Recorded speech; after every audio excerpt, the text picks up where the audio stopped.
മായ വിക്രത്തിൻ്റെ അപകടം വാർത്ത കേട്ട് ഞെട്ടി വേദ. അങ്ങനെ പ്രിയ പ്രേക്ഷകരെ, വിക്രത്തിന് ഒരു വലിയ ദുരന്തം തന്നെ.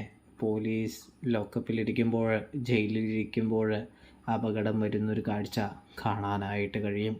അതായത് നമ്മുടെ ശ്രീകാന്ത് തൻ്റെ ഫോഴ്സ്, തൻ്റെ പണമൊക്കെ ഉപയോഗിച്ചുകൊണ്ട് ജയിലിനകത്ത് വെച്ച് തന്നെ വിക്രത്തെ കൊല്ലാനായിട്ട് ഒരു തീരുമാനം, ഒരു രൂപകൽപ്പന പറഞ്ഞു കൊടുക്കുന്നത് കാണാം.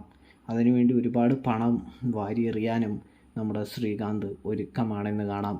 അങ്ങനെ വിക്രം ജയിലിൽ ചെന്ന് കഴിയുമ്പോൾ വളരെയധികം എന്ത് സംഭവിക്കുന്നു, സ്ഥിതിഗതികൾ മാറി മറിയുന്നത് കാണാം. വിക്രമാണെങ്കിൽ ആദ്യം തന്നെ ഒരുപാട് പീഡനങ്ങൾ സഹിക്കേണ്ടി വരുന്നുണ്ട്.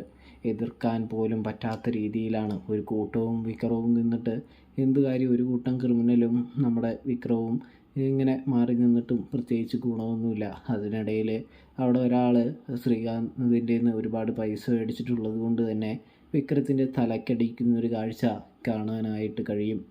ഉടനെ തന്നെ നമ്മുടെ വിക്രം ബോധം കെട്ട് താഴെ വീഴുന്നതും കാണാം. ഇതേ സമയമാണെങ്കിൽ വേദയാണെങ്കിൽ ഈ വാർത്ത കേട്ട് പൊട്ടിക്കരയാനായിട്ട് തുടങ്ങുന്നുണ്ട് കേട്ടോ. വേദയ്ക്ക് ആകെ സങ്കടമാകുന്നുണ്ട്. എന്തു ചെയ്യാനാ, ഒരു വഴിയില്ല.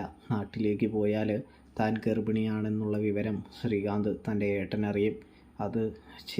അത് പോവാതിരിക്കാൻ വേണ്ടി വേദ പരമാവധി വിക്രത്തിന് അപകടം പറ്റി എന്നറിഞ്ഞിട്ടും നാട്ടിലേക്കൊന്നും പോകുന്നില്ല.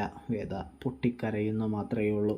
തൻ്റെ ഭർത്താവിനൊരു വരല്ലേ എന്ന് പ്രാർത്ഥിക്കുന്നൊരു കാഴ്ചയും കാണാനായിട്ട് സാധിക്കും പ്രേക്ഷകരെ.